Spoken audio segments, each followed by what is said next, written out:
Hey, what's up, everybody? Welcome to Talking Wrestling. I am Andrew. My friend Keenan is here with me, and this is our show. And right now, nothing major is going on in wrestling, so we're going to be talking about a movie, but we will talk a little bit about wrestling. So, I was about to say, like, how much talking wrestling is, maybe there should be an addendum, like talking wrestling when some shit goes on.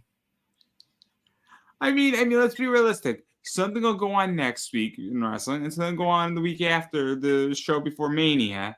And Well, there's a full segment on YouTube of Cody Rhodes and Roman Reigns and Paul Heyman. I couldn't see if I thought Seth Rollins and all them. Did they already do that where they're all in the ring? Yeah, I don't know. I don't know. I'm sure they're gonna get some shit done. I'm sure they'll. I'm sure it'll happen, bro. what's up, B-Man? How are you? We have somebody watching. How are you, man? I gotta say what's up to we're on the clap over here, and they can only see me on my TikTok, so they can only hear you.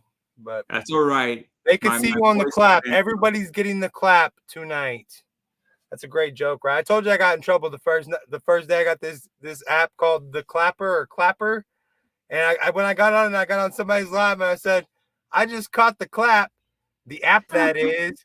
And I got like right then I was taken out of their live. I was like, what the fuck is that, bro? That was a good joke, man. It's not a bad joke. Like, whatever. Bullshit. All right, so let's talk some what's all this over here? What's all this that came up on the screen? You want to read out all these comments over here? So this is a B-Man is good. How's your night going? I mean, my night's fine. I did a whatnot stream. I did something else tonight. I'm having an adult soda. Obviously, I don't know how to say Lee Lataro, I want to say. He's I don't know where man, but I mean, it's not where I'm at. It's not where Keenan's at. But if you're somewhere international, we're cool with that too.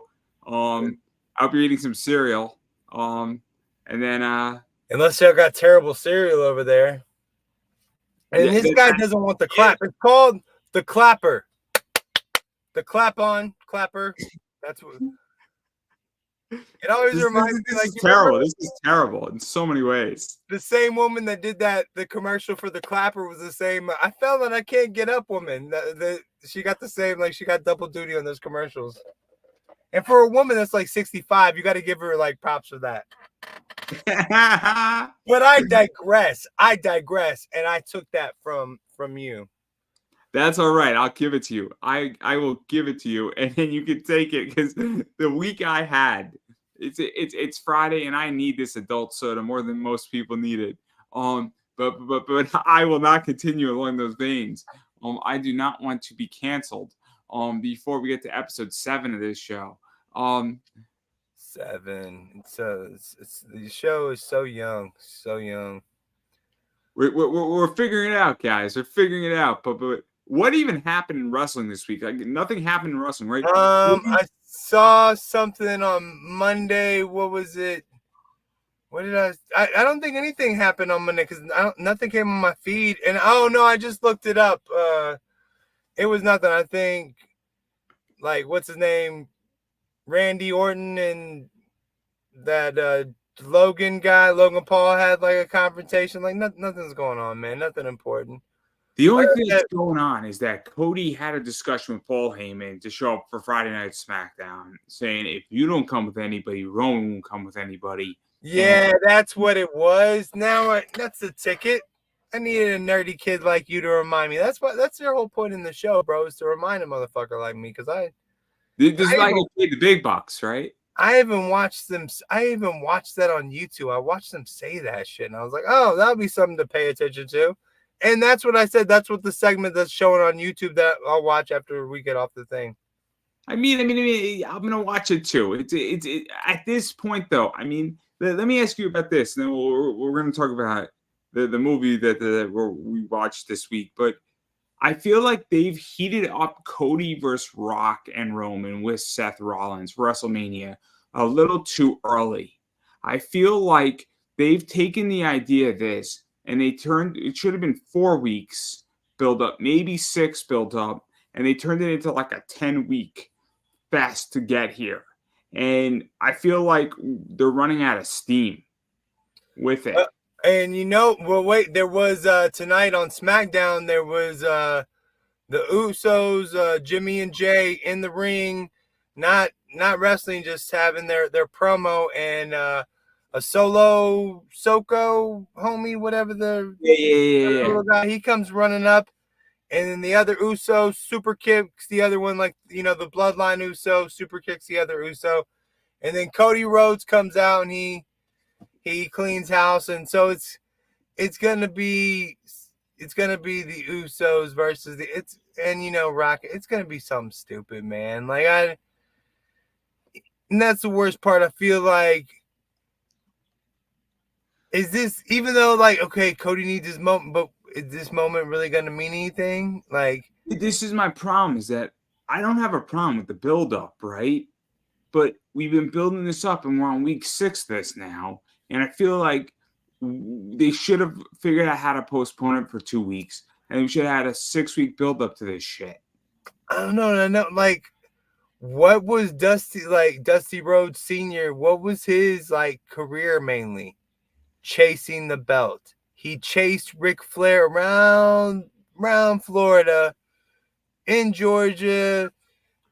He chased the belt. He did not win the belt all that many times. He never won the belt.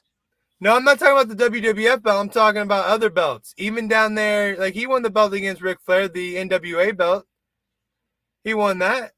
He never won the one that mattered. Okay, I get that, but what I'm saying is that he still, even though he won the NWA belt, he still spent a lot of time chasing that belt. So what if Cody is gonna spend time chasing the belt? I know they say this is the last time you're gonna get, but who the fuck is The Rock? This is not gonna be the last time Cody Rhodes. And plus, he's been in the company 2 years. Cody Rhodes isn't gonna go. You think he's gonna lose popularity if they don't give him the belt at WrestleMania? He's beyond that at this point. He doesn't need the belt. Roman Reigns probably needs that belt. Roman Reigns, what the fuck are you gonna do with Roman Reigns without that belt? This is my whole thing. Hey, what you mean? No, fuck you, Roman. No, I put up with you for so fucking long, Roman. What? I'm gonna get in trouble. What the fuck happened to that disease, bro? I can't come back from my fucking disease. How the fuck can Roman Reigns come back from his shit, man? Some bullshit. This is my WWE money must be nice, I guess. This is my thing about Roman now. My whole issue with Roman and everything at this point is that I think he get the belt off him. You got to sit him down for 6 months to a year. Not saying you don't pay him. He just has to sit down. And because you have to rebuild Roman Reigns at that point. And then if he comes up every 7 months later, great. Now you can do something because it's faded away and you moved on to the next component, but then Roman can come back, Bloodline 2.0, and then The Rock is there, Solo is there. But again, my whole thing is that I don't even know if Cody needs to win. Cody doesn't need to win. I think if Roman needs to win, to get that, and they could, Roman and Rock, Roman could win by cheating somehow. Even though it's not, if no bloodline rules means in a championship fight, the belt stays with the champion for a disqualification. So that could be how they're playing it. That could be how it's played. This is what I think, right? I think you have to get to the point where at Mania, if Roman wins, he has to be destroyed. He has to win by the hair on his chin, right? He cannot win clean, and he can't win by cheating per se. He has to win where he has to get beaten and brought to the next level. As far as I'm concerned, because I don't know, that's the only way you could protect Cody if you don't let Cody win. And see, this is exactly what, and you remember how we talked about watching movies or watching TV, because this is exactly what the fuck they wanted. This is exactly what and I feel like I'm playing into their shit. Same thing with Randy Orton at that fucking Elimination Chamber. after it came out, and I was like, oh yeah, it's wrestling. He's acting. He's not really hurt, you fucking dummy. Like the entire time, I'm like, why isn't somebody just pinned Orton, got him the fuck out the ring if he's fucking hurt like that? He can't even fucking move damn ring. Look at him. Fucking he can't move. I'm literally talking to the TV while that and then afterwards, like, oh yeah, it's wrestling, dummy. They got us, man. They got us. They got not us. They got me. They got me. That I was the only person in the crowd being like, "That's." I understand they got, but I was the only one like literally talking to like, just let that old man out the ring. Isn't this important though, right? Isn't this important though? Because the way I feel about what they've done now is they got me to the point where I'm like an 8-year-old and I think something's real. And it's amazing. It really is amazing because I'm watching a product of wrestling right now and I'm like, man, this feels real. Vince McMahon or no Vince McMahon, they are still good at the edging, right? They're still good at the edging, like keeping you on your seat. You know, that was a sex joke. You know, edging is a sex thing where you try to. Never mind. Let's not go further into it. It's just gonna get bad. The more I explain edging. But I mean, look. They're just bringing us along. We got 2 weeks to Mania, give or take, right? We got next week, and then we got the week before. And then the right after SmackDown is going to be the Hall of Fame. So I don't know if we're going to be doing a show that night. Because I'm probably going to I want to watch Paul Heyman's speech. That's the only thing I care about. What are you talking about on SmackDown that night? After. I think the Hall of Fame is after, from my understanding. Or it might be talking about WrestleMania? Yeah, the Hall of Fame. Paul Heyman is getting inducted to the Hall of Fame. I'm curious about this. Paul Heyman in the Hall of Fame. I didn't get. I thought when you just said Paul Heyman's speech, I was like, Paul Heyman's speech. What the fuck are you talking about? After WrestleMania, he's gonna put a speech on. I was like, what the fuck are you talking? No, I'm talking about. Click in my head, bro. I'm just being an idiot. You know, one of those times where after it all clicks, and you're like, oh yeah, dummy. No, there's a Hall of Fame speech. No, I'm really looking forward to all the other inductees. I'm not even sure. Like, isn't Paul Heyman technically still like in the why are you going in the Hall of Fame? Like, why is Rey Mysterio in the Hall of Fame too? Yeah, but wasn't he technically retired? But I guess he's not. I guess he. And then just Edge made sense, right? Edge made sense because he was technically retired, but then he got medically cleared after like 5 years, and then he came back. That made sense, but even still, it was a little ridiculous. They should have an angle where they took away his Hall of Fame thing. That would have been funny. Yeah, that would have been funny. Maybe Lita came out and took it away, and then they made him go through a ladder match to get it back. No, I think it would have been great. But that's just my opinion. I just got a reminder from Facebook telling me to be ready to start a show with you. That's great. I went through Facebook Messenger. You set it. It's not like we went through. Did you set a reminder on Facebook to tell us and say? Because I don't set reminders like, hey, on. I put it on my iPhone if I needed a reminder. I'm just saying that's why I couldn't get through StreamYard before. It's like, oh, your timer. I was like, I didn't set up a timer for shit, dude. I'm not smart enough for that shit. I always set up a timer. That's what I'm saying. I don't. You're the smart. That's on you, bro. You're smart enough to do that. Don't be putting me on your shit. No, I'm joking, dude.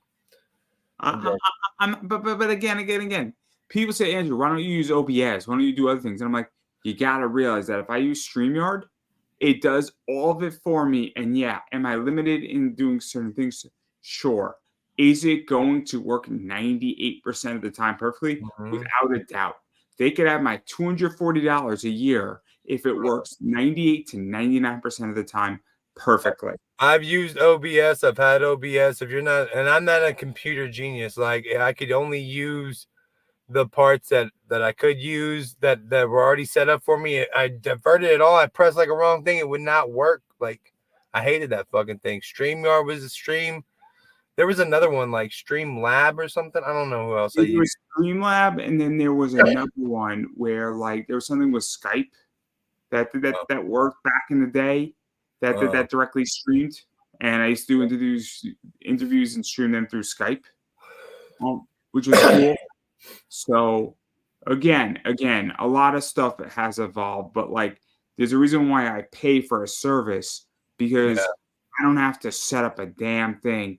And I might be smart enough to understand technology, but a lot of this, I don't want something to go wrong and then have an issue of a bigger problem. But I digress. My biggest issue is when I do a Wednesday night podcast. I do it. I stream it from my phone because we go to the Waffle House.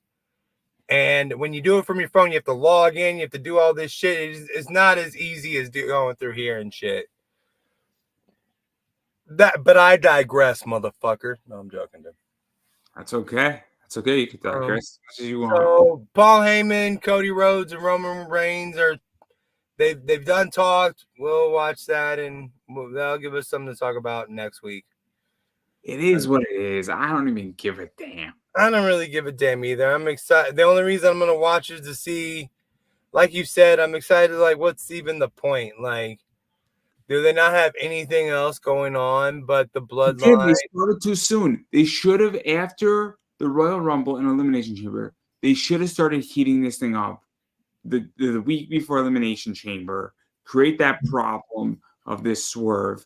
But then again, we all know why they did the swerve, and it worked beautifully, and it got them out of a really, really bad situation.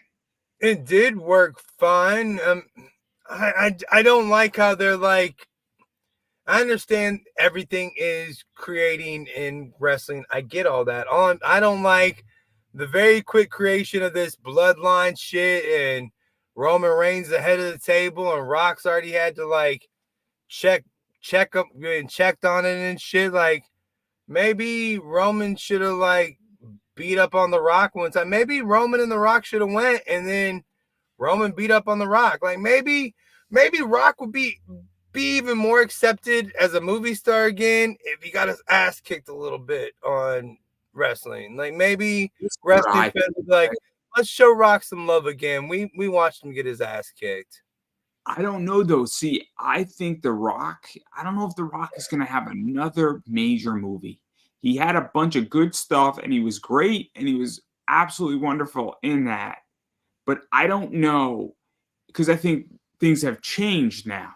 And I think things have changed. Did you know what Rock movie are you rewatching like all the time? No, I mean, I'm being serious. I'm asking you a legit question. I'm not talking shit. I'm just asking, like, what movie are you like? Oh, I gotta pop this in. I love this movie. Let's see. Walking Tall is always a good one. Oh, dude, I do love Walking Tall, but I rewatched that recently because I watched the free movies on YouTube because that's part of my YouTube channels. I review, so I give my top 10 list every week.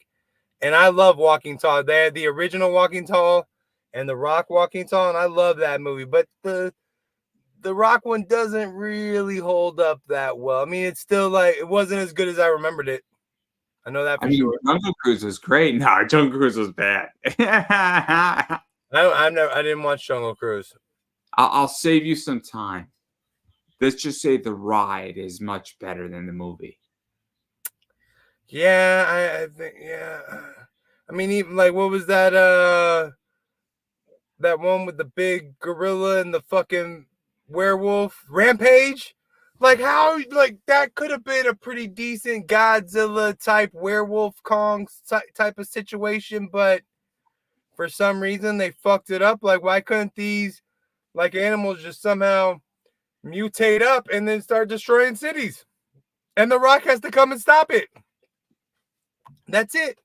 Let me tell you the last good thing that I seen with The Rock. It wasn't even a movie. No, I'm fucking with you. What'd you say? I said Scorpion King. I was fucking with you. He was in Scorpion King? What the fuck? I know he was. Anyway, my point is that what was great about the last good thing I saw was him in the 5-Time Club with Tom Hanks on SNL. Oh.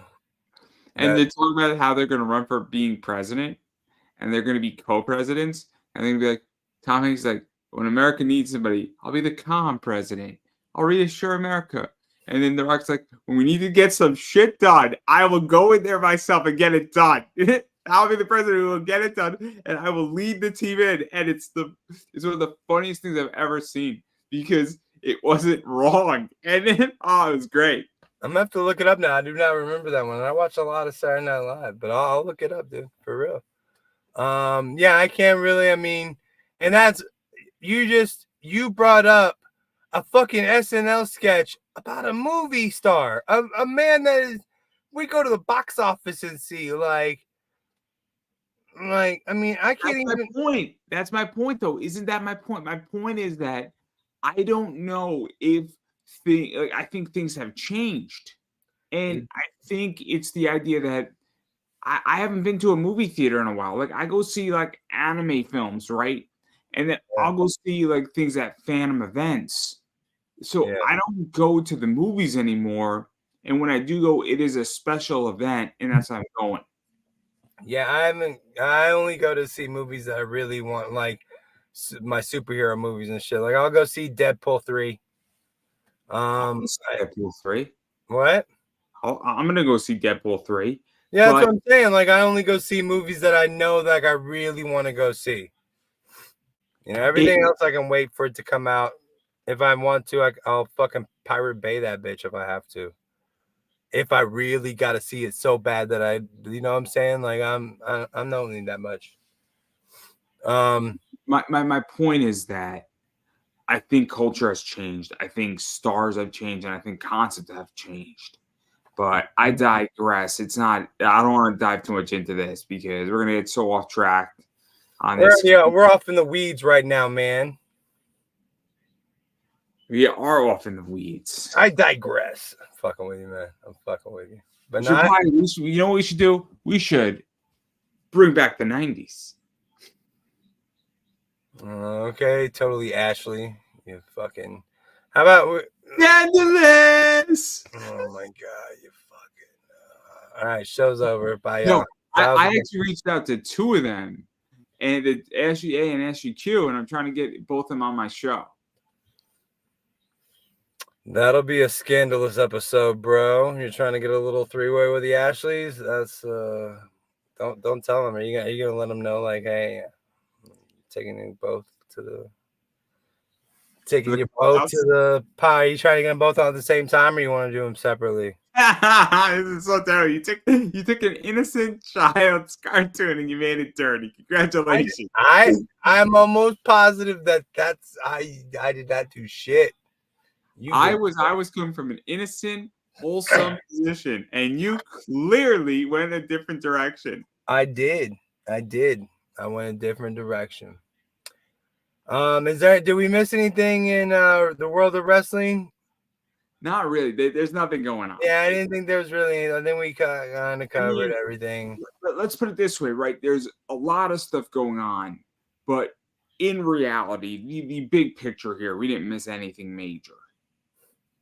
And I think I understand that we're on the road to WrestleMania and that's all, but shouldn't there be major shit going on like every week?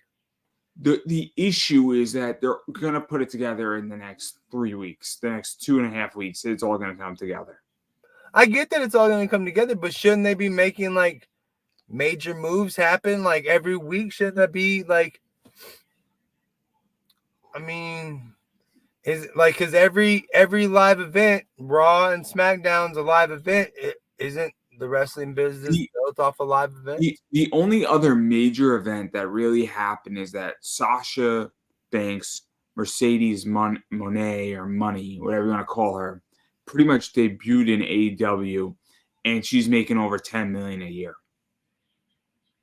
Yeah, I heard that. Good for her, right? Good for her.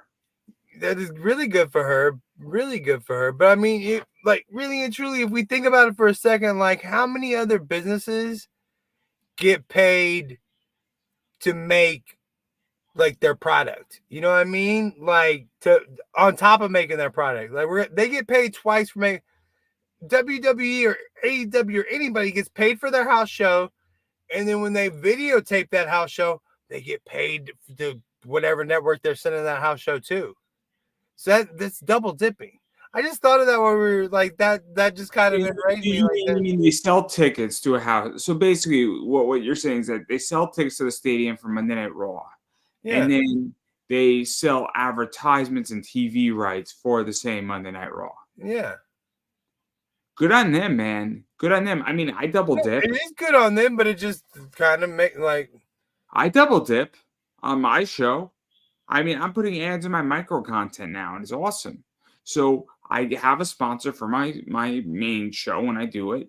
yeah, The Conversations in Pop Culture, that show. yeah. And then I sell ads on all my micro content, and it's great. Yeah, So yeah, I get that. I'm getting paid, and then once I get 4,000 watch hours and 1,000 subscribers, I'm going to be monetized. There you go.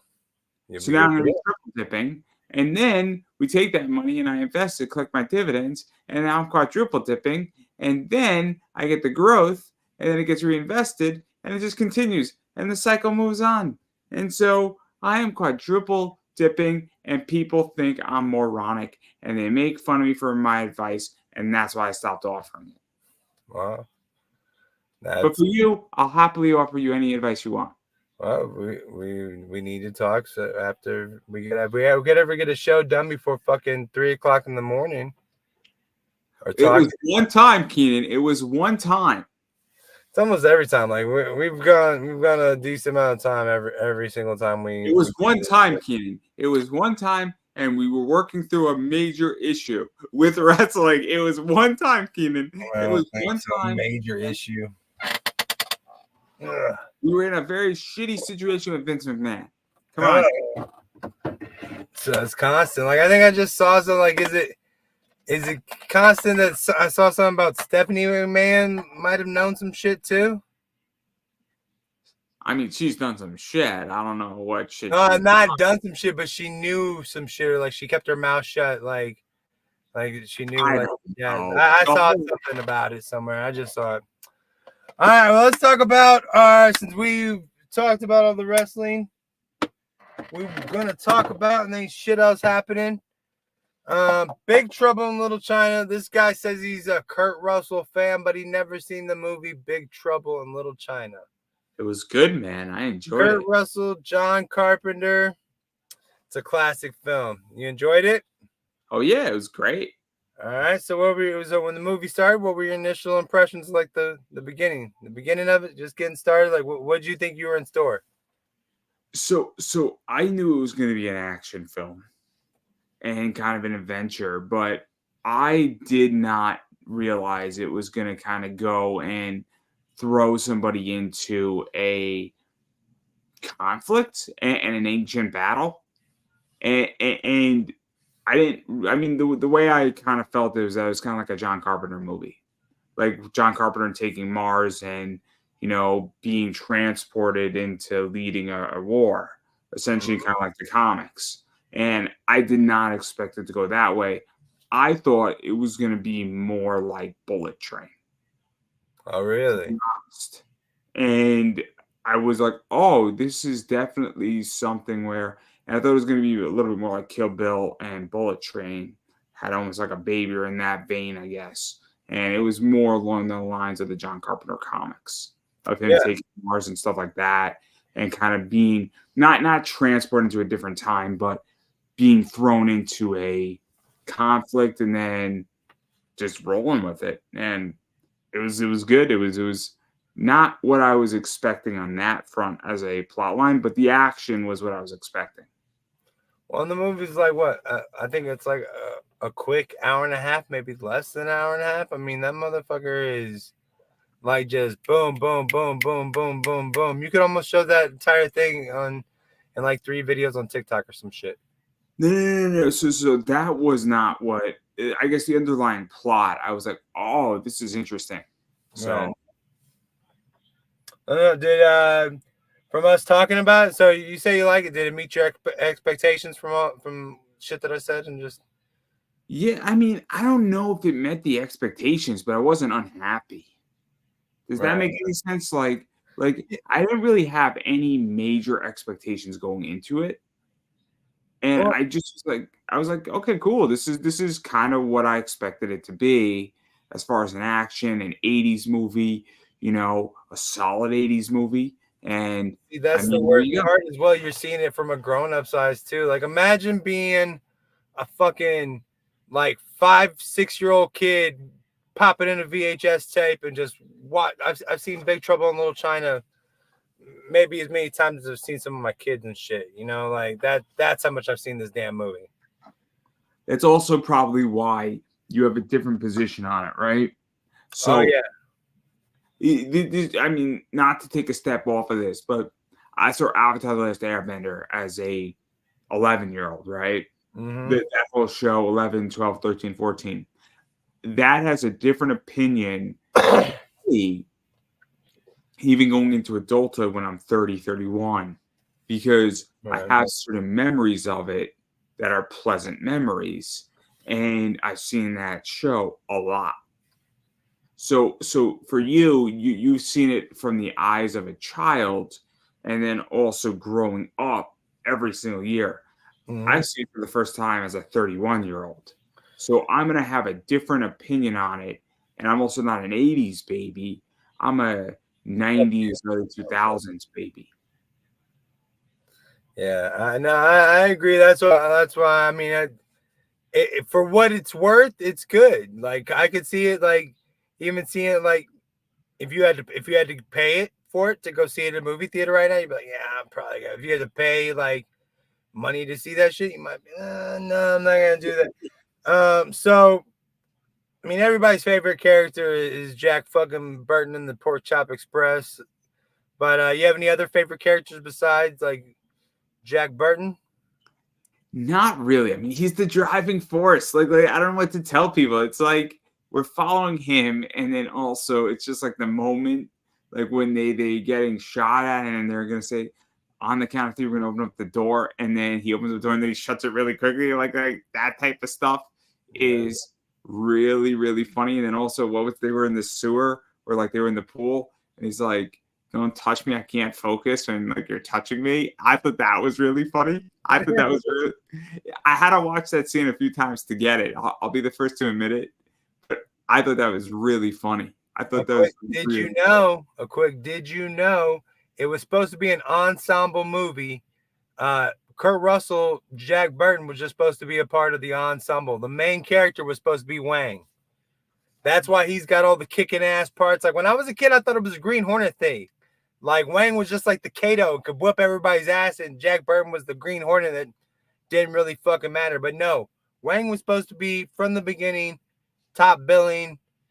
That's why he's going after his girl that he loves, and blah blah blah, and everything's to fight for her, and he's got the katana blade and shit like that. No, they decided that they get better marketing going after Kurt Russell, but that still flopped. It still flopped.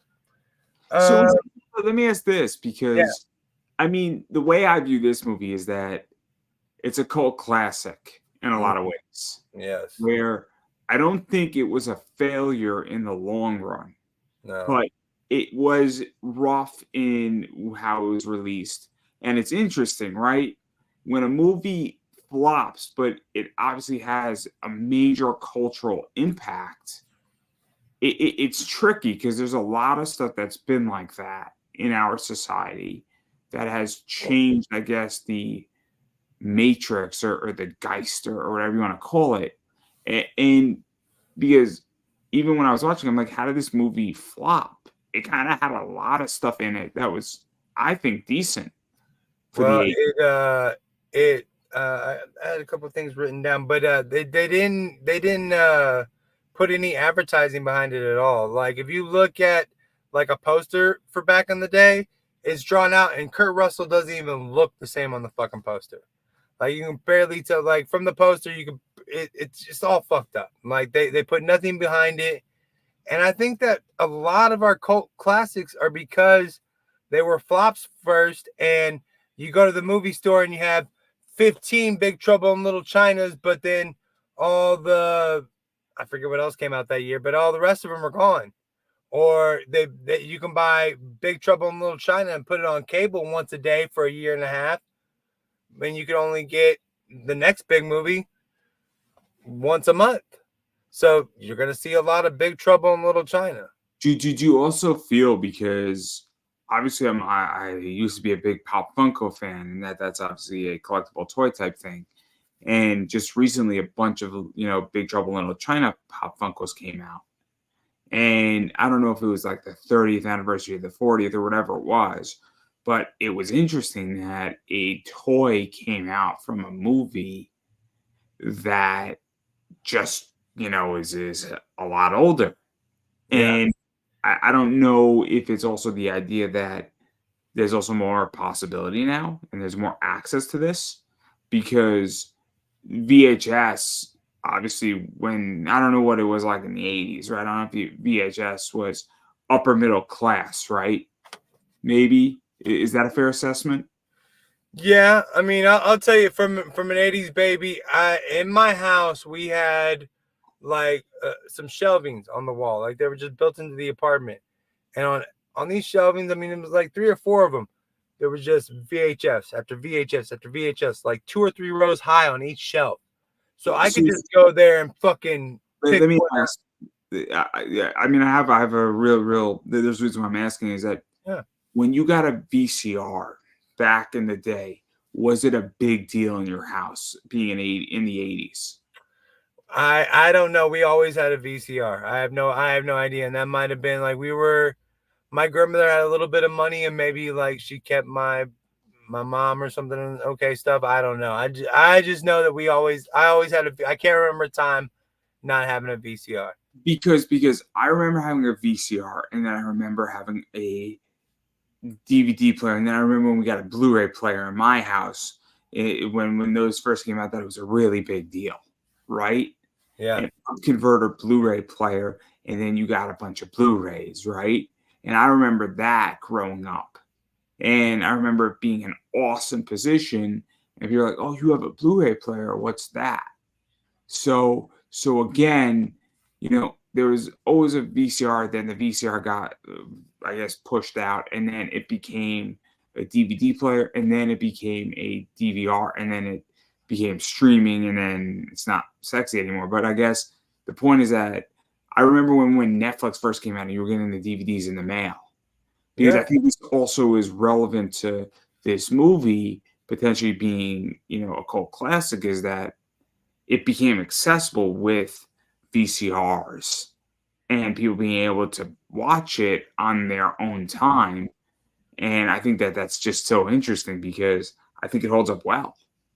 Yeah, the VCR, and then you got to think, like, all those things came out at the same time. VCRs, cable, like all that shit came out at the same time. So, like you said, it's, accessibility. Like, not only, like, before all that came out, something like Big Trouble in Little China might go out into the movies and just die a slow death, and you wouldn't hear anything about it, and maybe it wouldn't become a cult classic now, but because it came out in the 80s and it had access to cable and access to VCRs, then boom, you're done. You become a cult hit. So let me ask this too. Do you feel that the 80s though are right now also making a comeback? Because right now the 90s are really hot, but things the like 90s are hot. I think we're coming up on the 2000s. I think that's what the reason why I asked this is that Transformers came out in the 80s. And Thundercats came out in the 80s. And right now, one of the 2 hottest comic properties are the Transformers and the Thundercats. Thundercats, bitch. Oh, yeah, I love the Thundercats. They're amazing. I mean, I was a camp counselor, and we were doing our camp theme was Legends of the Hidden Temples. Legends of the Hidden Temple. Yeah, Nickelodeon. Oh, great. I'm going to watch that tomorrow, the documentary on HBO Max about Nickelodeon. Nice. I think I've already seen it. About the Predators? Yeah. I think I've seen that. Maybe not. I don't know. I'm excited for it. I'm really curious about it, but I digress on that one. I don't want to dive too much. I don't think it's a pleasant story. I think it's a fascinating story. I don't think it's a pleasant story. But one of the things is that I was the Panthers as my huddle group, and instead of doing a traditional Panther, I did the Thundercat symbol. There you go. So I taught all my campers about the Thundercats. So like every day I'd have Thundercat facts time during lunch. It was amazing. It was legitimately the coolest huddle. And one day, everybody, if you were the huddle of the day, which is some BS, but I was the huddle of the day on a Friday, and they had this morning assembly talk show, and it was funny because you're in if you're into the Thundercats, and like my sign was up there. Oh, it was great. It was great. It was absolutely great.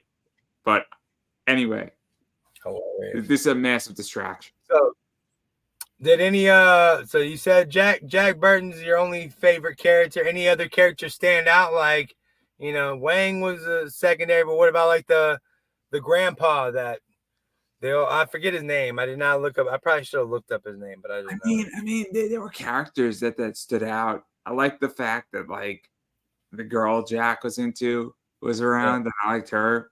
But again, I watched it and I just enjoyed it. Like I didn't put too much thought into this. Kim Cattrall, the girl. Have you ever seen the movie Porky's? I have not.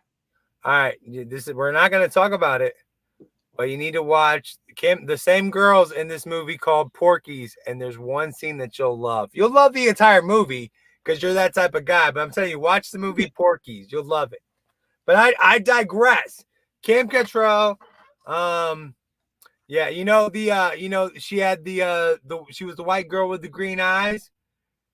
She had to put contact lenses in to make her eyes green. They hurt her so bad that she was basically blind when you had to see her in the green eyes. She could not see the camera or co-stars, any of that shit when she was given the green eyes. I guess she was green with envy then. Well, it was really the Asian girl with green eyes in it. I got two girls with green eyes. Oh, bitch. Come on. So let me ask you this about the movie, right? Yeah. The movie is Big Trouble in Little China. Right. So obviously it had some Asian elements into it. Yeah. And I'm curious how you felt about representation, because the way I feel is that I don't think it was perfect. And I'm being very honest, where I think it was not perfect at all, man. I mean, Jack Burton, he literally I think he makes a couple Asian jokes like right off the bat. But then again, and this is the part where I think people might get upset with me, is that I don't think it was terrible either. Meaning, I don't because I think it's hard sometimes to judge. Where if we judge that movie in 2024, it goes to a point where the movie was made in 86 or 87. Yeah, I think so. I think it's a good movie. I think the representation is what it is. Me and you can accept the representation, enjoy the representation. I don't think anybody that was born, any Asian person that was born before like 2010 is gonna, or maybe born after 2000 is gonna understand what's going on with that shit. For any Asian born after the year, 2000 probably isn't gonna get it. Maybe or born before that. I don't know. I mean, the way I explain it is that, did you see Shang-Chi by any chance? Shang-Chi? Yeah. The comedian? The what? What, the comedian or? No, the Marvel movie, Shang-Chi. Oh, Shang-Chi. Yeah, my bad, dude. I thought you said Shang-Chi. I felt yeah, that Shang-Chi was very good on representation of Chinese and Asian culture. And was it also perfect? No, there were things that could have been better in that movie, but that was a really good example where Marvel paid real attention to it. Right. I mean, I thought so too, but again, I don't think it's up to me or you on situation. And I'm not saying that anything that we say are gonna put us through the ring or anything like that. I'm not saying that we shouldn't have an opinion on it, but I think it's up to Asian, like my Irish white boy movie out there. I'd be like, that shit ain't happening, Mecca. They're treating us like crap, bro. I am better than that Winter Hill gang. Those aren't real fucking Irish people, dude. That whole Boston type shit. The point I'm getting at is that I really feel that you could say that something is not up to 2024 standards, but it's also hard to say in a movie that was made almost 40 years ago. Like, it's hard to hold things. Like, I don't know how you're supposed to do that. And it's a complicated question, because how do I hold a movie from 40 years ago up to certain standards? And then that's where this gets tricky. And so, but I also think that if you go into the movie and say, look, this is a movie and this is where we stand, like, because in reality, the movie was that some guy gets thrown into an ancient battle and has to sort of pick a side, and he just wants to survive the fight and kind of impress the girl and his newfound friends, right? I mean, we could have taken, I mean, if you boil the story down to what it is, that's what it is, right? Well, yeah, I mean, it's a western. The outlaw comes to town, or the sheriff comes to town, saves the day, then he has to leave the town and save another town. Yeah, exactly. So I mean, that's Jack Burton always says, I don't remember any of the Pork Chop Express things that he said, but I mean, those are life lessons, and I mean, it's just you take the movie for what it is, and you take it with a grain of salt, just like when people's parents say shit like, it's a different time. They come from a different time. What do you want me to say? Like, same thing with me. Like, when I was coming up, like, can't tell you how many white kids used to say the N-word all the time, and that was okay. It's come back to then. I'll put it this way. My grandmother, God rest her soul, loved that woman, but came from a different time.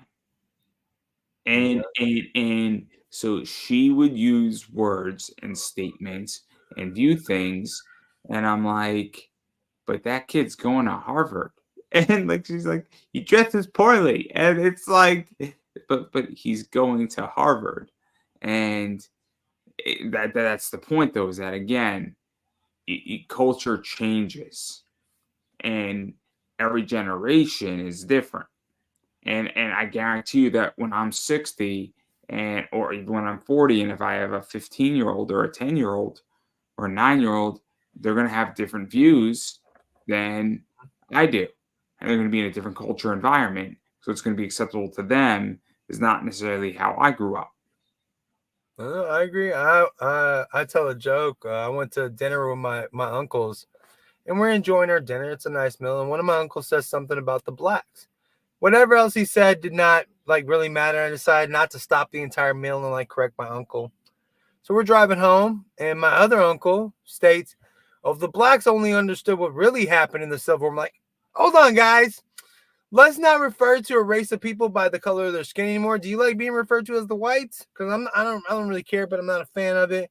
And I was like, number two, we should not be the ones trying to school anyone on the fucking Civil War. If you want to divert somebody to the History Channel or some shit, but do not come on, guys. Look at me. My uncles look even older and worse than this. So come on now, guys. What are we doing, my dudes? I'll never forget that shit. But like you said, they're from a different time. And I remember when he said the blacks only understood what really happened. Yeah, it's about states' rights to own people. So we had to stop that shit. But I digress. I thought the Civil War was all about killing Lincoln. No, that happened afterwards. There's a show on Apple right now called Manhunt, all about John Wilkes Booth. I know. So I was in Maryland, right? Yeah. So I used to live in DC, and then it was Labor Day weekend, so I had a 4-day weekend. So I decided to go to Maryland for some wrestling stuff. Mm-hmm. I wanted to see independent wrestling. It was awesome. And what I learned about Maryland is that they have immaculate firehouses, because the firehouse is a central part of the community. So I didn't know this, but apparently in certain parts of Maryland, it's Confederate territory from the Civil War. So I visited 4 or 5 Confederate POW camps. And I'm like, this is really, really interesting, talking about the Civil War where people forget that you travel 60 miles outside of DC. You are in a very interesting part of the world. Yeah. My only thought about the John Wilkes show is like they're cutting it kind of. Let me explain. So the reason how this relates to that is that I went and I passed Dr. Mutt's house, who treated John Wilkes Booth's leg when he broke it and jumped off of the stage with Lincoln. Yeah. And I was tempted to go visit the house and stop by, but we passed by it, and there just wasn't enough time when I was down there. But I'm like, that's a really interesting part of history, and I love history. So it's an interesting part of history in the show. So far, I mean, Patton Oswalt's playing a dramatic part in it. It's pretty good. So far, so good. My only thought was, y'all couldn't put it a couple of months after Black History, like the end of March. Like you couldn't have enough in the Apple schedule. You know why they put it right? Lincoln was killed on, I think, like a Palm Sunday or Good Sunday, like right before Easter. Was he? I think he was killed. I think next Friday was when he was killed. Well, I mean, like, see, I didn't even know that. So what does that really like? That we don't celebrate his, like, that kind of ruins like Easter Sunday and shit. I'm gonna mention that. Don't celebrate it because you could. It's. Why would you celebrate Lincoln's death, which means you're celebrating the assassination that John Wilkes Booth committed? I mean, it's all about how you look at things. Bringing up at family dinner on this Easter. We're doing a quick like early Easter thing on Saturday. I'm gonna bring up like, that Lincoln died like recently. Like it's coming up, guys. I don't know if you knew this. Happy John Wilkes Booth Assassination Day. I was working on this joke, like you call a dude that's really good with the ladies a lady killer. I was like, well, why don't like more people like? Why don't you call him? Oh, my son's gonna be a real Ted Bundy, or my son's gonna be a real O.J. Simpson, like type of lady killer type of shit. The last time I picked up a girl was because of Brock Lesnar. Yeah, you told me this. I should tell the story live, right? You told the story live. I'm almost positive that the first time you told me was live. I probably did, but it's been a while. So tell the story again, man. Okay, so I go into a bar and I'm with my friend, and my friend is a lot more good looking than I am. I have no problem saying that. I have no problem saying that. And so what ended up happening is that he said, "Oh, I gotta go to the bathroom." So I said, "I'll go in, man. I'm not gonna wait for you. I'm a grown ass man. I can handle myself in a bar, right?" So I go to the bar. I've been there a few times. The bartender kind of knows who I am a little bit, because I got hammered there on my 21st birthday. It was amazing. The whole night was amazing. On my 21st birthday, crazy night, awesome experience. Everybody should have one of those. But anyway, so they kind of knew who I was. I just order a Bud Light, and I speak to her before I order. She puts me off. Then I order a Bud Light, and then my friend Eric comes, and I'm like, "Oh yeah, this is my friend Eric. He's fighting Brock Lesnar tomorrow night." Immediately, the girl was disarmed. Immediately, like I saw it from her head to her toe, and my objective was to introduce her to my friend Eric and hook up my friend Eric because he was driving me. And if I figured out if I took care of my friend Eric, I would be taken care of on the back end. This is how I think, right? Not saying that just to like make an introduction to a girl and then he'll hit it off and then it'll come back to me in spades, right? Right. So it turns out that me and her just start talking about this, and then she's like, and then Eric's like, "Do you know who Brock Lesnar is?" And it's like, "No," and I'm like, "Oh yeah, he's a WWE champ, he's a UFC former champ, and I think he's fighting tomorrow night, like Cain Velasquez." And nobody in their right mind thinks my friend Eric could take Brock Lesnar in a fight. But what wound up happening is that it just disarmed her, and then we just started speaking, and then like I was just controlling the whole conversation. And then there was a guy who was into her who came with her and her friends to the bar, and she just brushed him off. And here I am, and I'm like, and so like he was trying to get in, and like he was like nerdy, and he got friend zoned. And then like she went to the bathroom, and I said to my friend, I said, "They're talking about me and potentially you right now." And she's gonna come back a little bit bitchy, but then she's gonna turn like 45 seconds in, sweet back, in which she's gonna shit test me.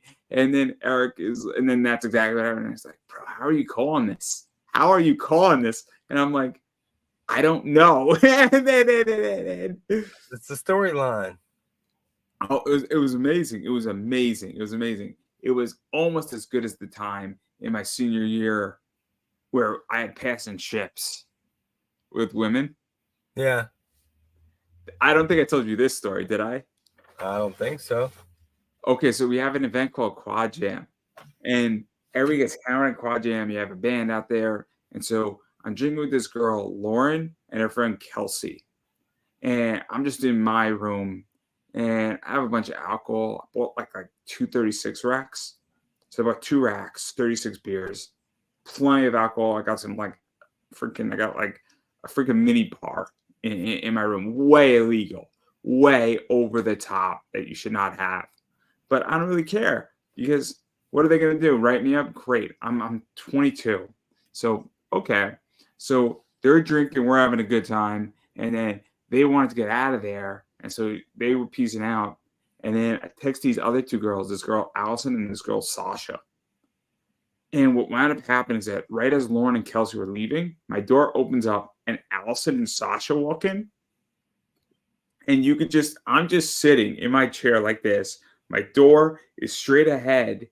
And then right as they're leaving, you can see these 4 women just looking at each other like in the eyes saying, what the fuck? And what do we do now? And I just hit there and they all kind of look at me and I'm just smirking like, yeah, this happens all the time. and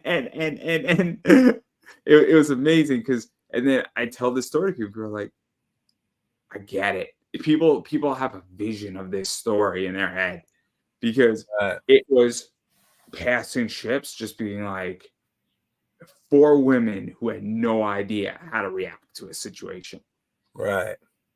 It was amazing. So no, I get it, man.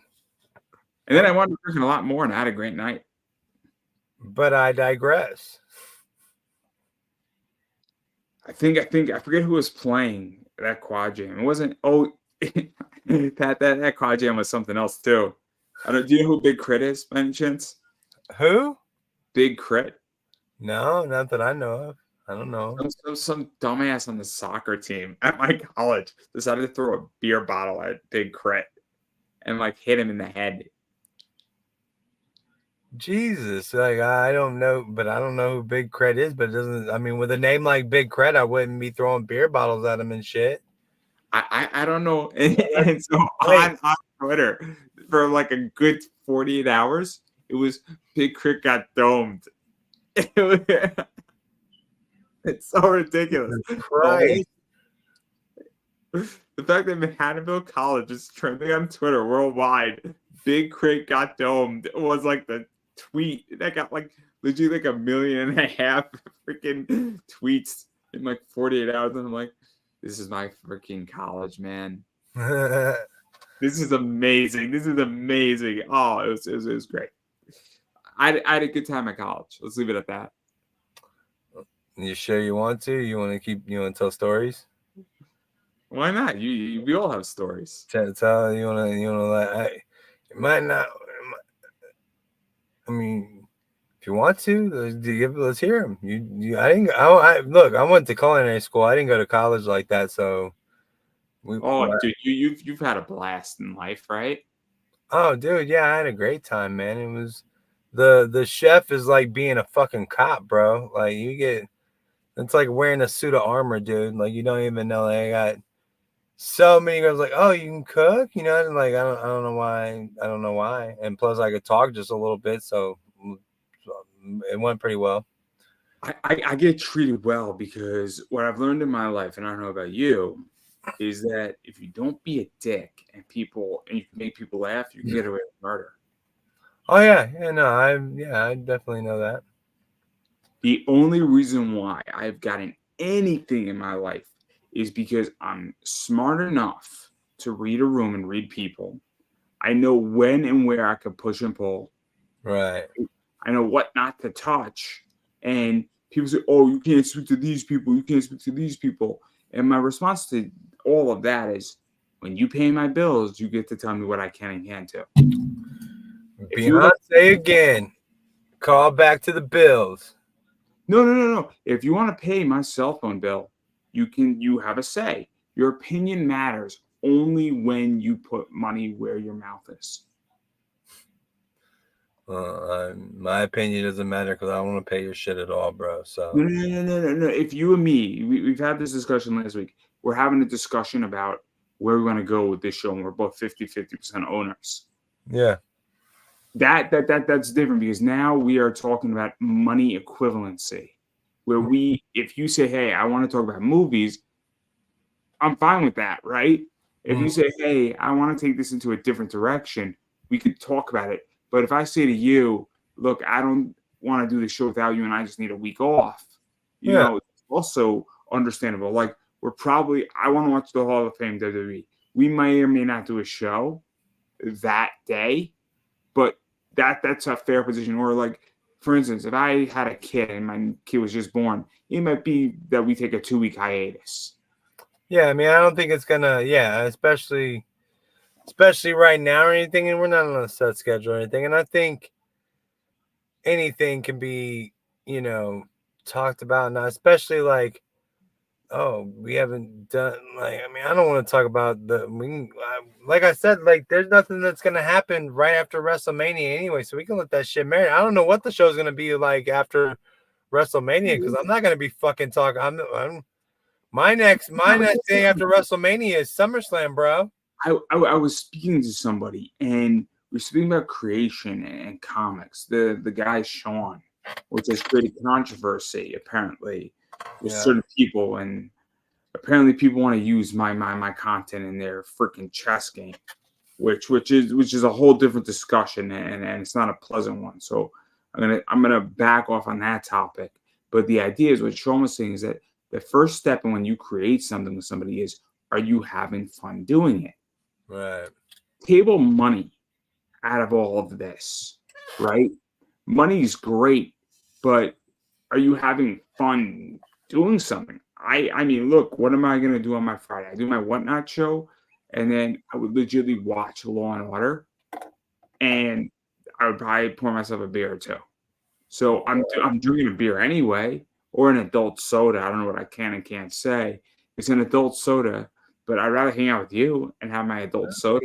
And like I said, I keep up with it. And like if there's something, like I keep up with Jim Cornette. Like if I scroll through and see something, I'm like, yeah, I'll listen to that. But I have learned like I watch Jim Cornette more on YouTube because that dude does like 4-hour shows and shit.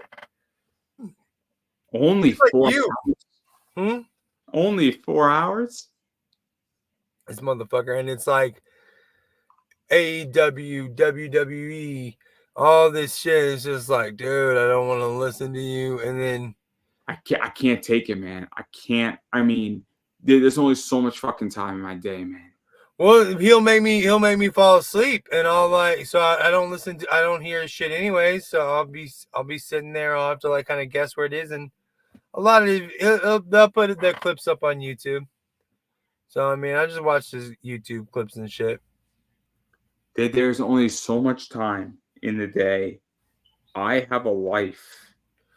Well, his shows used to be like about a hour and a half long, but that was before they started reviewing everything. Then they started reviewing AEW and WWE, and his shows used to be like old school, just answering questions and shit. And they still do that somewhat, but ever since all this shit happened with AEW and Vince McMahon, there's just everyone's asking him to talk about new shit. So he's talking about new shit.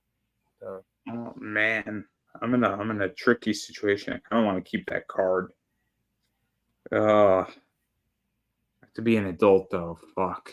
Be an adult. I should sell it, and then I should invest their profits into the stock market. It's probably what you should do. I know. You don't want to though. I like the card a lot. Oh, that's the problem. I've this tendency that I want to buy toys for me. I also had a really tough week. And that's the thing. It's a $100 card, and I'm like, I'll put it this way: I'm making an offer to somebody. If they accept my offer, I'll be thrilled. If they don't accept my offer, I'll hold on to it for a while. Yeah, there you go. You can always sell it in the future, man. You don't have to fucking get it done. Well, you want to get finished with this movie, or we're gonna be fucking up all night? We should talk about the movie. You have questions? No, I don't really have questions. I want to talk about the shit and get it done. How do you think the film balanced action and comedy elements? Because I thought the movie, I mean, Jack Burton's fun. That's what I think Kurt Russell really signed on for at the beginning, was to be the funny. I don't, because he didn't know how to do shit. The dude could barely fucking fight. Did he throw even? Yeah, he threw kind of a punch. Maybe. I thought it did a good job, man. I thought it did a good job. I thought he did a really good job. Do you know that The Rock was signed on for a reboot at one point? What is with you and The Rock, man? What is with you and your obsession with The Rock? Why do you like rocks, man? Shouldn't you like gravel? I clean rocks. Or stone? And it's not my fault that I look up like did you knows on this fucking movie. I'm messing with you on a new level. I'm messing with you on a new level. I know you are. What's up? I did not know that. Yeah, he was. Luckily, it fizzled out because The Rock. Jack, the whole reason it worked, like I said, it was the Green Hornet kind of motif. Green Hornet was just this white dude that couldn't really get shit done, and then you had Kato just kicking ass. That's what Wayne was. That's what when I watched the movie as a kid, that's what I thought that's what I thought it was. Kind of the Green Hornet-ish type of shit, but it wasn't. Like I said, I told you the Watch Her and Porky's, Kim Cattrall.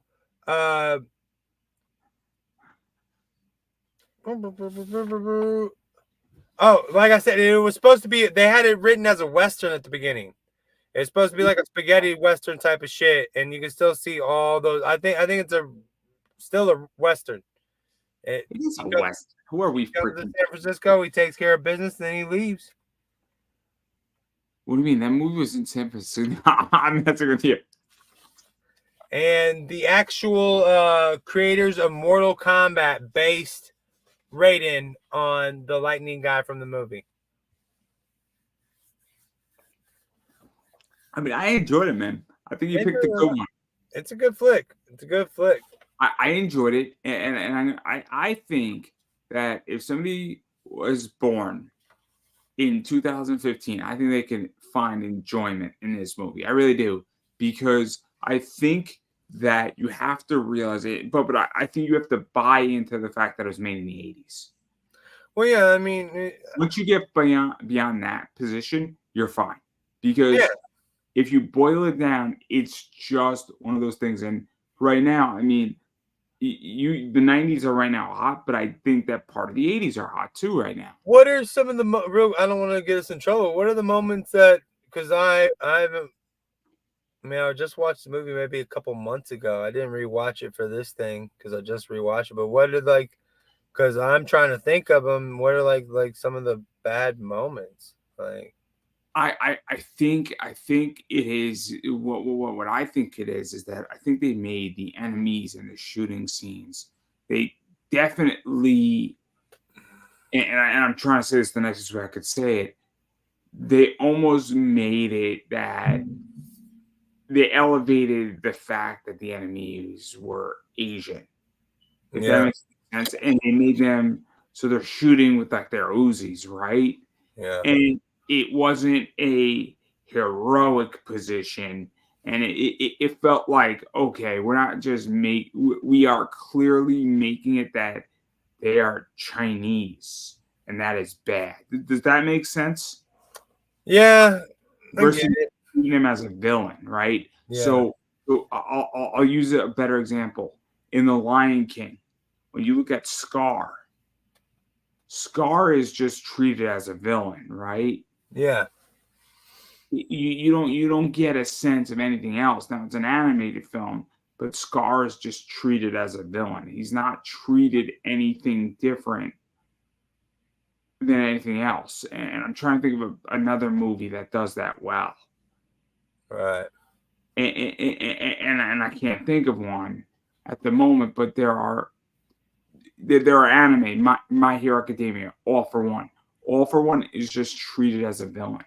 Right. So I've had a conversation with a guy named Dave Wald. Dave Wald is a voice actor, and we actually had a very interesting, very public conversation about gay washing. And I say this openly, and I mean, the interview is very public that we did together. And back in like the 80s, you would make a villain gay to further prove the point that he was a villain. And that's what they kind of did in this movie a little bit. And that's why this movie could be slightly offensive, I guess, that you went a step beyond just saying these are the enemies, right? Even if we look at Kill Bill, the Crazy 88s, you can make the argument that they definitely relied on elements of that they are Japanese. And we go back to the Pearl Harbor incident in World War II, touched upon that. Not saying Tarantino was wrong. I mean, those scenes were awesome. But there is an issue where that is baked in a little bit. Hopefully I didn't get us into too much trouble. No, you didn't get us into trouble. I'm sincerely trying to I just didn't get that. Maybe that's from our differences in decades or whatever. I don't know.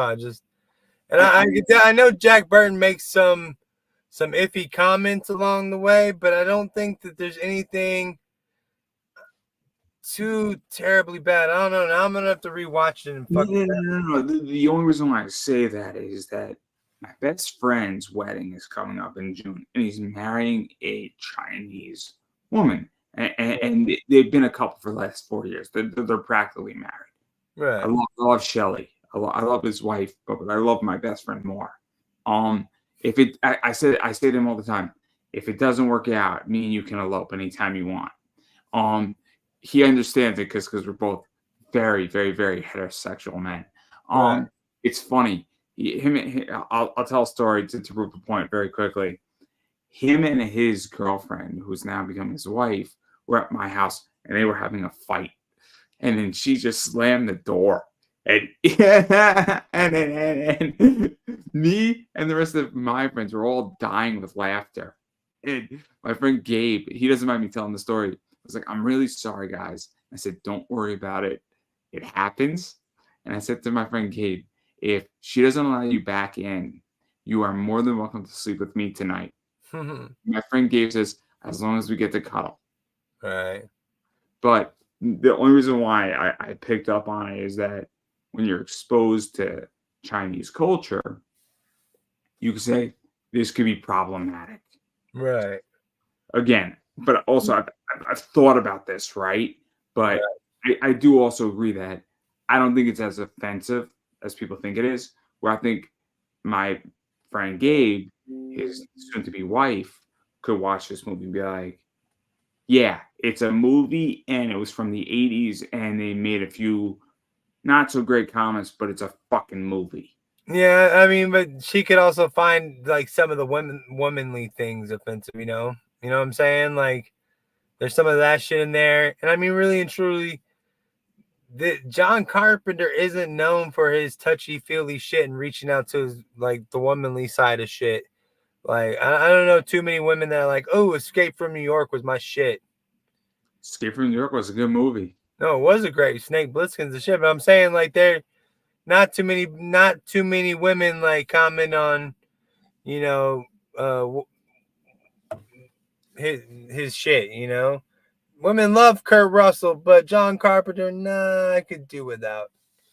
That's what the ladies think. But look. I mean, let me ask this, right? Who was this movie supposed to appeal to? Me. Was it supposed to appeal to the idea that 8-year-old boys and 16-year-olds and maybe 21-year-old men and that demographic? I mean, was Big Trouble in Little China supposed to appeal to women, men, or was it supposed to appeal to 17-year-olds having a good time too? Yeah, it was. I don't think it was made for children or women. This was a guy movie. Whether it was teenagers to old guys. This was a guy movie. This was Because I mean, I mentioned this. I think I mentioned it live, or maybe I didn't. But I watched Dirty Dancing. So my mom has the romance movie channel, right? And Yeah. Dirty Dancing came on, and nobody puts baby in the corner, right? No. Oh my God, I love when Eminem used that lyric. Brilliant. One of the best philosophers of our time. Him and John Cena. But anyway, I'm almost positive Eminem is not cool with you comparing or like putting him and John Cena in the same.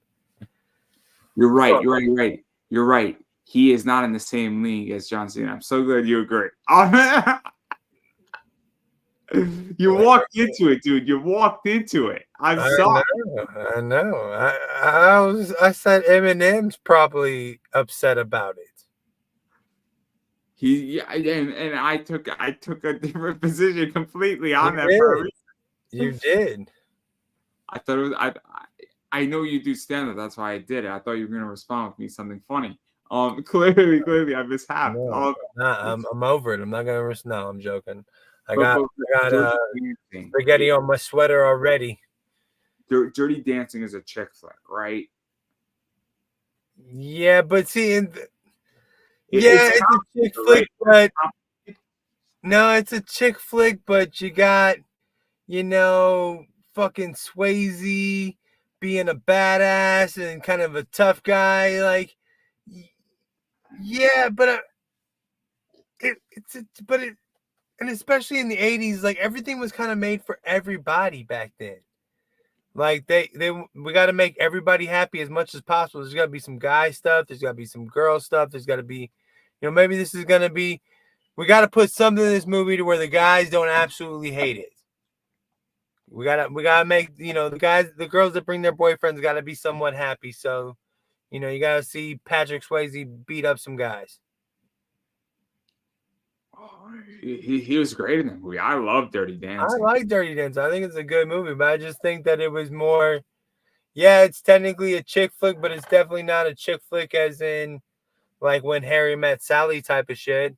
I love Sally too. I love it too, but I'm just saying, like, that's more of that is more of a chick flick than fucking Dirty Dancing is. But that's still around the same vein. Maybe You Got Mail. That's better. Dirty Dancing is not the same as You Got Mail. You Got Mail is a chick flick. It's not the same as Bad Moms. Have you seen Bad Moms? Yeah, the funny one. The first one. Well, it's funny. Yeah, I know. I enjoyed Bad Moms. I just do, but it's not a chick flick. Like Sisters with Tina Fey and Amy Poehler. That shit's funny. But just because it's based up with or like has a bunch of women in it doesn't mean it's a chick flick. Hold on. What's a chick flick? Where people are like rom-coms. That's what I see by chick flick. It's like rom-coms, kind of like a chick flick. Like I can laugh at a couple of funny women, like Bridesmaids. That's a chick flick, but it's not a rom. You know what I'm saying? It's not. It kind of hits you in the middle. Maybe I'm confusing rom-com and chick flick. So I'm trying to figure out what is a chick flick versus because Bad Teachers was not a chick flick. No, it wasn't a chick flick. No. I enjoyed Cameron Diaz and Jason Segel. Jason Segel, I think Justin Timberlake was in there too. Yeah, but that wasn't a chick flick. That was like a dark comedy with a lead actress. You know what I'm saying? The same thing with, Because the reason why I bring all this up is that I view this movie as it accomplished its mission. Its mission was supposed to be a guy movie that you and your friends see, and then later on, because it became a cult classic, this is the type of shit that you watch with your friends where you all get hammered and you want to break from your girl. Real quick, I just figured it out what a chick flick is. What a big difference. Easy. all the bad movies are chick flicks. All the good movies are made for dudes. That's an easy way. I was just sitting there. I was going through mine. I was like, oh, no, that's the problem. Good movies are made for men. Bad movies are for the ladies. Remind me when I get a girl and I get married, please, that I should create an arrangement. Don't watch any of my shows. No, I'm so like my girl doesn't. I asked when I first started doing this shit. I asked my girl like, I was like, why don't you help me do this shit? Why don't we do it together? You know, doing my YouTube and all this shit. She literally said to me, I don't find you funny. I was like, bitch, I know I've made you laugh, motherfucker. I've heard you laugh at shit that I've said to you. No woman has ever just slept with me because they thought I was handsome. Motherfucker has to talk. No way. No girl slept with me either because she thought I was handsome. That's actually not true. That's actually not true, but not the point. I know how to make somebody laugh, and I'm also fucking fearless, and not the Taylor Swift version. My point is I'm not the dude that most of the time that a lady's like staring at from the end of the bar and she tells her homegirls, well, I'm leaving with that dude tonight. I'm totally fucking that guy. Like a lot of times I gotta go up to him and talk and make him laugh and blah blah blah. Do the whole rigmarole. I see. That might be true. You search for something. You come here. He comes with a card or a comic. I have weapons prepared. I always have weapons prepared. Just because some of us prepare for battle does not mean all of us are difficult. And the joke is now ruined. The joke's hilarious because I've been over here making faces the entire time you've been over there talking. Like I've been acting like I'm choking myself and shit. I should have not said a word about it. So later, if you ever like cut it up or looked at this at any point, you'd be like, "This motherfucker Keenan's like making fun of me over here." It's all right. It's all right. I don't. I was like this, like the entire time you were down there. I was like acting like I'm choking myself to death. It was hilarious. I have a Travis Kelce comic, and I was gonna be like Taylor Swift. You have a chat. So you make the Taylor Swift comic ready to go. I absolutely have a Taylor Swift comic ready to go. Is that a Taylor Swift comic? It says Taylor Swift on it. You're killing me, bro. All right. Yo, so I digress. See, maybe that should be the name of our show. I digress. You didn't see the post like in January. I said Taylor Swift funded my Roth IRA, and everybody's like, "Explain, bro." And then once I explained, we were like, "Dude, what the hell, man? Your politics don't align with this." And people were shocked. And I'm like, "You really don't know me. You really don't know me." And that was the conversation. We were like, "Explain." Like people were perplexed, and I'm like, "I've been telling everybody for years this," and it was like, and I'm like, this is the problem, right? You all hang out with people who don't get you rich, and you say, I have no money. And then all the rich people say, all I do is hang out with people who are rich, and I have money. Oh, that's... And then all the rich people say, I buy a jet ski, and I became happy. Because nobody's ever miserable on a jet ski. Okay, is it Mobius? Okay, Mobius. Mind blown.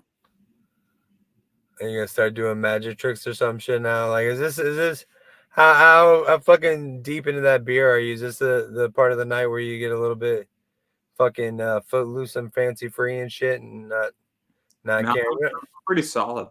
Pretty solid. This beer puts me right where I want to be. Good. It's a good beer, man. It's a good beer. I can describe the beer. The first 3 sips taste like cotton candy with this beer. Okay. It tastes like cotton candy, but you could taste the hops in the IPA. That is a bad like description of IPA, bro. Like, No, it's weird, man. It's weird. It's a weird IPA because it's not bitter. This IPA is not a bitter IPA. Like they've really, really evolved IPAs lately. really? Yeah, What's the name of it? it's a Ninjas versus Unicorns. For real? That's the name of the fucking IPA. Yeah. I'll show you the can. Well, is it a local brewery or some shit? No. It's so it's Ninjas, and then this is the Unicorn side. You're killing me, Smalls. Yo, I mean, and then they have a mini. So they have mini Ninjas versus Unicorns, and it's 4%. So it's the same beer, but it's at a lesser dose. Well, because But it's a mini. Because it's a mini. I mean, everybody makes fun of me for drinking that beer, and they go buy it. They're like, dude, I'm sorry. Like, so many people make fun of me, like, bro, why are you drinking a beer called Ninjas vs. Unicorns? And I'm like, you gotta trust me in this one. It's an 8%er. It's an Indian Pale Ale. It's a double Indian Pale Ale. Yeah. And it's an amazing beer. And it's an easy IPA. Right. To consume. And I think people forget that beer has changed. Like, I've had pineapple IPAs. Like, yeah. I'm a big IPA drinker, and you go to a liquor store and they got everything, man. Like, okay, this pineapple IPA I had, oh my god, that thing tasted like freaking Hawaiian tropical punch.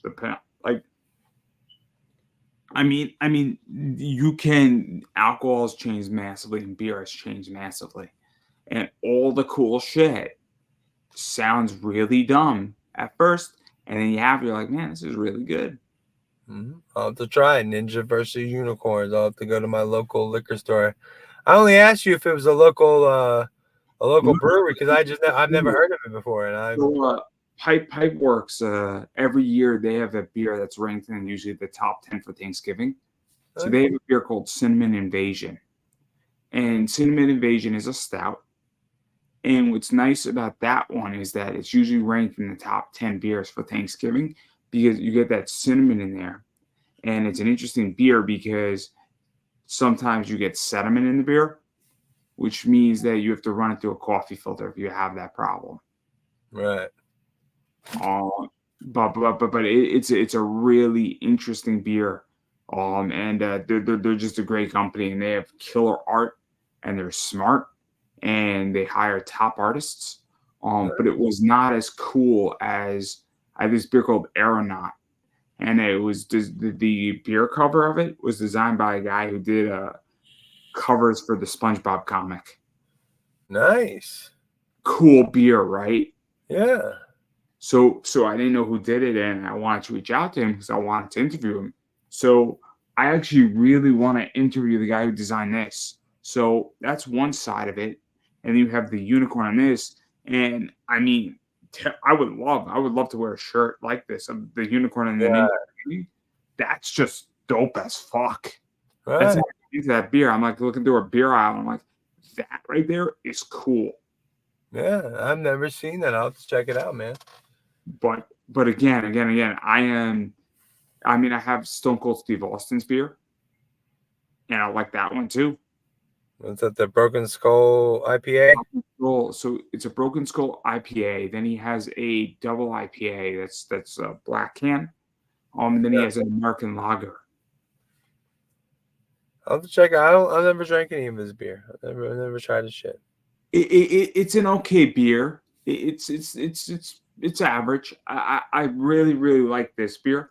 But that beer is like 16 for 4 cans. It's an expensive beer. Yeah, it's not cheap. And neither like a 12-pack. Boston's. I don't recommend. If you want what I'm drinking, you're an IPA drinker. I am definitely the Ninjas versus Unicorns. But if you're at a party, so like my sister had a birthday party for my niece, and I love my niece. But during that whole thing, we were up in like a house for like 3 days, cool house and everything. But I wanted to drink my Stone Cold Steve Austin beer because it was a status symbol.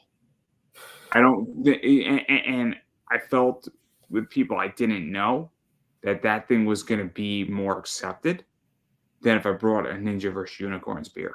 Right. I don't know if they were going to be ready for a Ninjas vs. Unicorn beer or shoot, I'm trying to think of the beer right now. I think it was like a Stone Imperial. That's a 13% black IPA. Oh my God, that thing was dark as fuck. As a beer, that is the darkest beer I've ever seen. And 13%. I couldn't even finish the beer. It was that rough. Like halfway through, I'm like, I'm solid, man. I'm solid as a motherfucker. Oh, it was that beer was complicated. Oh, but again, I'm ending my liquor phase and entering my beer phase right now. You're entering your beer. You're exiting. Did you say you're exiting your liquor phase, entering your beer? So I cycle out, right? Yeah. We're learning a lot about me tonight, aren't we? I think we're learning too much, man. I'm not for sure. No, I'm fucking with you. But no big deal. This is the fun shit that people want to know, right? I'm almost positive they don't. I'm almost positive nobody's sitting at home like, I wonder if he's drinking liquor and beer at the same time. No, I'm I do that too. No. I mean, I had my sweet tea whiskey. And I had some of that earlier today. I had a tough day at work today, but not because it was my fault. Turns out that people pour shit at my job really shitty. Did you say they pour shit? I work in digital accessibility in QA. Yeah. And so a program gets updated, and apparently the team that put it together did a shitty job, for lack of a better word. Nice. So it took me a little while to figure out how to fix it. And I'm not good at that. I'm not very good at QAing things, and I am a slow quality assurance person. And just it is not my jam. Like, I'm good at digital accessibility. I am not good at quality assurance on products. It is not my jam. Well, the jam. I'm getting kind of tired, man. Like I said, my son had his first nightmare this last night, so he had me up since 3 o'clock. I mean, dude has not been back to sleep since 3 o'clock this morning. He's sleeping with the light fully on in the room right now.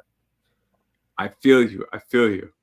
I'm gonna have to pass out, but next week, but you're gonna pick out something for us to watch next week because nothing's going on, right?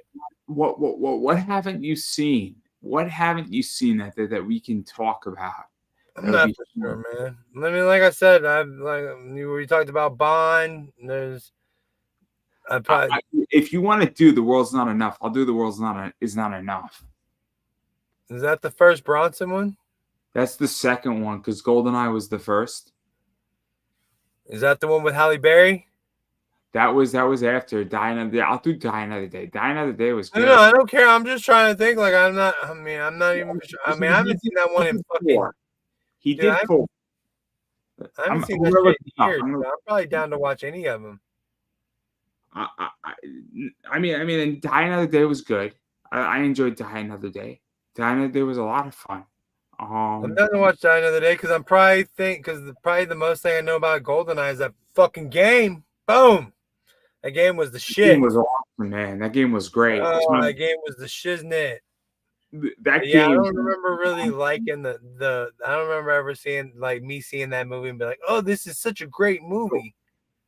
The position is that I'm right now eyeing a Denise Richards card as a Dr. Christmas Jones. It's just a matter of how I want to pick it up and how I'm going to fund it. Because that's all that matters to me is that the amount of I mean, not to get too much into the details, but I fund a lot of things in interesting ways. And again, I want the one that says Christmas Jones on it. So you're talking about Denise Richards, the actress. Is she also in the Die Another Day movie? She was in The World Is Not Enough. Halle Berry was in the Die Another Day, and that's the scene when she comes out of the water, popped up in a bikini. Oh, what a great scene! So which one do you want to watch? The one with Denise Richards? I'll do either one. You can pick. I mean, well, I thought that's why you were talking. I thought that's why you were bringing up Denise Richards. I mean, I'm down to watch whatever. I love Denise Richards. I love Halle Berry too. Halle Berry is smoking hot. I mean, she's popping out of the water in a bikini. Come on, man. How can I? That's what I'm saying. I thought that's why you were bringing up. Let's watch this James Bond movie because I'm getting this car with Denise Richards. Like I thought that was the whole Lincoln connection, dude. I thought that's what was going on, bro. Watch Lincoln too if you want. Want to watch Lincoln instead? It is it is Good Friday.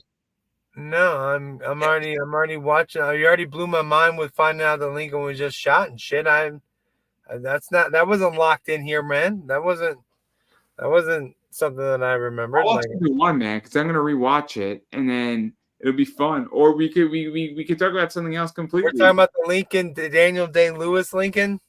Oh, of course. What other? I do not want to rewatch that right now. That is a long fucking movie, man. What type of Lincoln historian would you? We're gonna watch the Daniel Day-Lewis movie. Let's rewatch fucking Gangs of New York. Watch Gangs of New York. Oh, dude, There Will Be Blood is what you watch. No, Gangs of New York. Beats the shit out of like Eli with a bowling pin. Yeah, that's great, but I mean, nothing's better than fucking Bill the Butcher. Bill the Butcher. I mean, let me explain. Have you seen There Will Be Blood? Yeah, I've seen There Will Be Blood. The oil and shit and all that stuff. I took my straw and I sucked it up. All your oil, like a milkshake. Well, you decide. Like I said, dude, we can watch an anime. I don't mind. Just pick out like a movie anime. I don't want to be watching fucking seasons of shit, but I don't care, bro. Whatever. You know what we should watch? You know what we should review? And we should Get Hard. We should talk about that. Kevin Hart. Get Hard. Get Hard. With Kevin Hart and Will Ferrell? Yes. That's what we're gonna do. We can talk about that. Have you ever seen Undercover Brother? I'm gonna give you a choice because we do The World's Not Enough, Die Another Day, Get Hard, or Lincoln. What do you want to do? I don't want to do Lincoln, that's for sure. We can do Get Hard. We can do Die. I don't mind doing James Bond. Just pick one of those. I don't care. Whatever you want to do. Yeah, you want to do Die Another Day? We could do Die Another Day. Sounds good, man. Whatever. Oh, man, now I'm excited. Now I'm excited for next week. All right, man. Cool. Well, I'm gonna build like an awesome thumbnail, and maybe I'll reach out to Pierce Bronson, and he'll show up. Imagine that, right? We'll both be very, very, very, very surprised at that. Stranger things have happened, man. Stranger things have happened. Obviously they have. Obviously. You don't know my connections, bro. Why are you on here with me if you got Pierce Brosnan connections and shit, man? Because I like you, and that's what it comes down to. And that was your first mistake, I think. Nobody tells me. People have been trying to tell me. Nobody puts baby in a corner. That's the thing. In which that until you pay my bills and you invest in my company and invest in me with real money, you don't get a say in who I speak to and when I speak to people. And that's just a fact. And that's the bottom line, because Mecca says so. Acknowledge me. Acknowledge me. And that should be your new call sign when you get on this motherfucker. It'd be like, I'm Mecca Davis. Acknowledge me. And you'd be like, knowledge. So that is season 6. Instead of I'm scandalous like an ashlight, it's hi. You're watching Conversations. My name is Andy Davis, and you're watching Conversations about Culture. Acknowledge me. You gotta do like the slow draw on it though. You'll be like, you're watching Conversations in Pop Culture. Acknowledge me. You wait 5 seconds, and then you say it that way, right? Yeah. You lost like 90% of your viewers, like within like the whole game with YouTube is like, get the shit done. Don't waste a whole lot of time at the beginning. Let's go. You're acknowledge me. They're already gone. Acknowledge me. It's that, or it's hi. Hi, my name is Andrew Davis, and you're watching Conversations in Pop Culture. And yes, I am hard to kill, because that's also true. I mean, I have time. I have time to figure out season 6's call sign, but I'd like to acknowledge me. I think it'd be funny. Acknowledge me. Luckily, by the time season 6 rolls around, he'll be gone and forgotten from the wrestling. There's no God. I just don't want to cease and desist from WWE. I really don't. Why not? It'd be funny to hang up. No news. Your lawyer. Oh, it'd be great. Nothing but good publicity. All right, Mecca, I gotta go, bro. You do the what's up?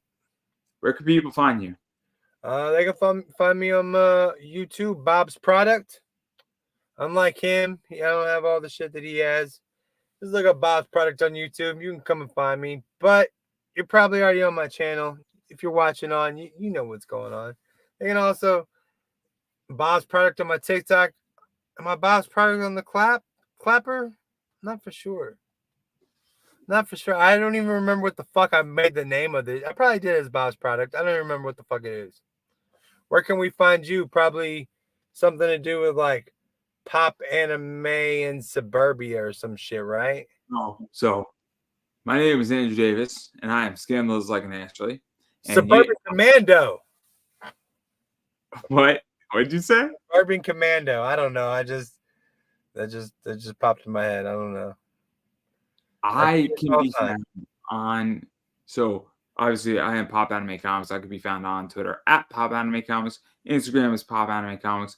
Facebook is Pop Anime Comics. You can come find me somewhere on the internet. If you can find my Facebook, feel free to say hi. My YouTube channel is Pop Anime Comics. Is your OnlyFans Pop Anime Comics? Can we find you there? No, my OnlyFans is I am the king and you will acknowledge me. No. You should try to sell books on OnlyFans or some shit, bro. Fuck that WhatsApp shit. Again. I should sell books on Patreon. Oh my god, it'd be really funny. The amount of shit that I could sell on OnlyFans. You're giving me really good ideas. I have a fucking killer idea right now for my OnlyFans things. Really good idea. I'll tell you about it after we're off the air because you're like, God damn it, why didn't I think of that? But in all seriousness, YouTube is Pop Anime Comics, and then my eBay store is Pop Anime Comics Collectibles, and I am on Whatnot every Friday night, usually around 9:00, selling comic books at Pop Anime Comics. And you're not obligated to buy anything from me. We just hang out. I have a lot of fun. I'm gonna have a few adult sodas. I may or may not do that.